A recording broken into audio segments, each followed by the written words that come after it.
क्या मध्य प्रदेश कांग्रेस में कमलनाथ का पत्ता गुल हो गया है?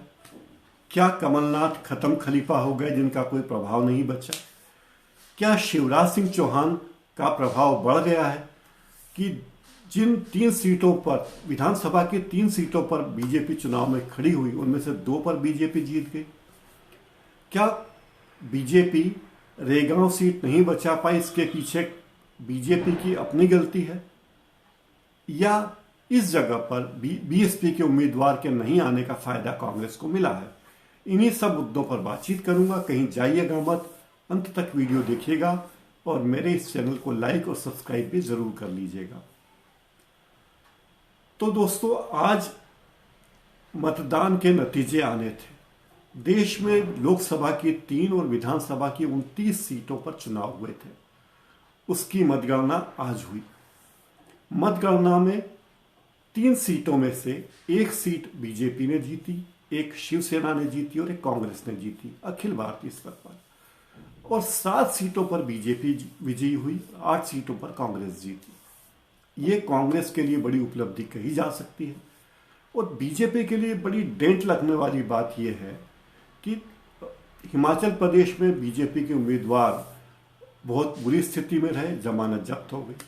राजस्थान में भी बीजेपी के उम्मीदवार तीसरे और चौथे नंबर पर आए, बहुत बुरी स्थिति हुई। लेकिन मध्य प्रदेश में बीजेपी ने 1 सीट पर बढ़त हासिल कर ली है।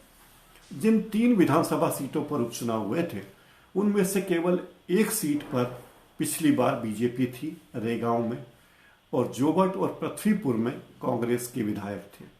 खंडवा लोकसभा सीट खाली हुई थी सांसद नंद कुमार सिंह चौहान की कोरोना से मृत्यु के कारण।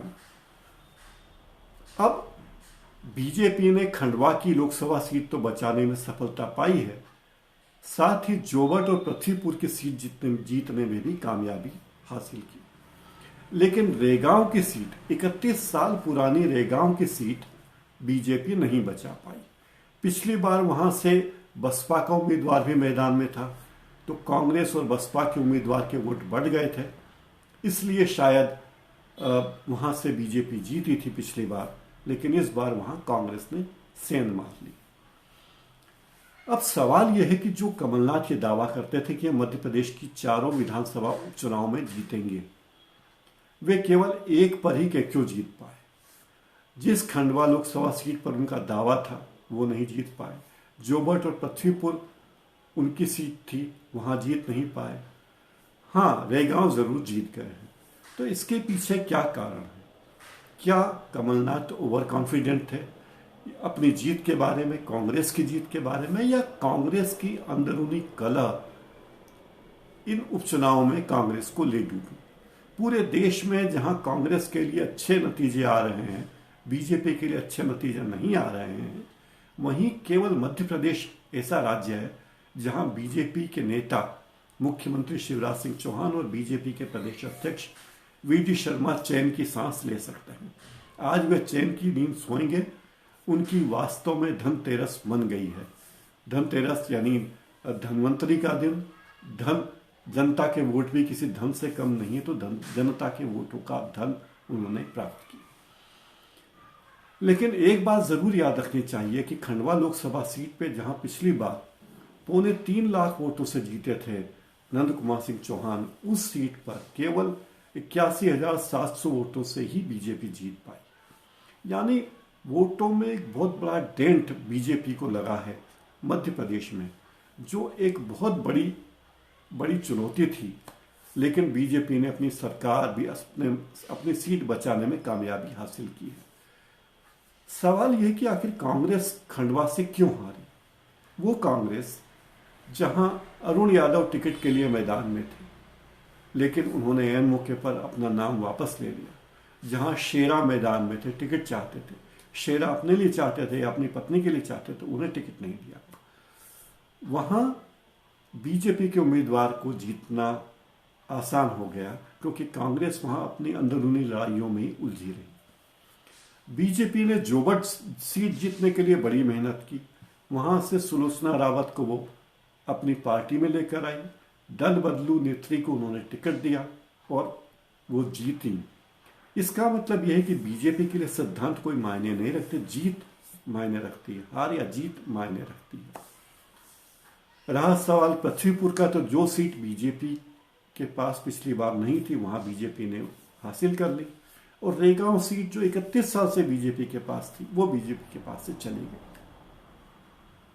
कहने की बात यही है कि मध्य प्रदेश के उपचुनाव में वीडी शर्मा और शिवराज सिंह चौहान की जोड़ी ने अपनी इज्जत बचाने में कामयाबी पाई है, अपनी नाक ऊंची रखी है। भले वोटों का प्रतिशत जो भी रहा हो, वोट कम हो या ज़्यादा हो, अंततः तो जीत और हार ही मायने रखती है।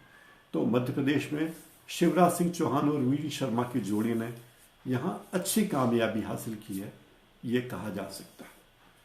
वहीं कमलनाथ के लिए ये एक बहुत बड़ा चुनौतीपूर्ण काम है। लोग अब कहने लगे हैं कि कमलनाथ खत्म खलीफा हैं।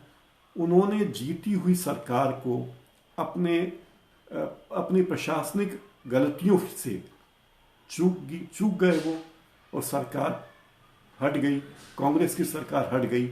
ये शिवराज सिंह के लिए बहुत बड़ा झटका था। हालांकि उन्हें बहुत बड़ा राजनीतिक पंडित माना जाता है, लेकिन शिवराज सिंह ने यहाँ बाजी मार ली और दोबारा मुख्यमंत्री बने मध्य प्रदेश में। फिर ऐसा लगता है कि अब मध्य प्रदेश के चुनाव परिणामों के बाद मध्य प्रदेश में जो नेतृत्व परिवर्तन की बात कही जा रही थी, उसमें कुछ दिनों के लिए रोक लगेगी।